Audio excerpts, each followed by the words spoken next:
মধু, মধু, বাপরে। আপু তরমুজটা তো বিশাল বিশাল বড়, তার মানে খাইতে খুব মিষ্টি হবে। বেশি বড় মানেই বেশি মজা না, বুঝছো? বেশি বেশি কোনো জিনিসই ভালো না। তুমি যদি কাউকে বেশি বিশ্বাস করো তাহলে বেশি ঠকতে হবে। তুমি যদি কাউকে বেশি ভালোবাসো তাহলে বেশি কষ্ট পেতে হবে।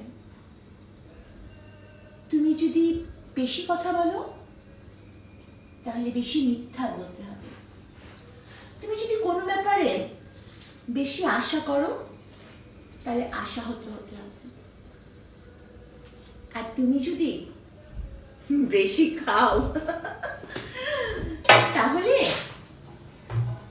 আমার মতন বেশি মোটা হতে হবে।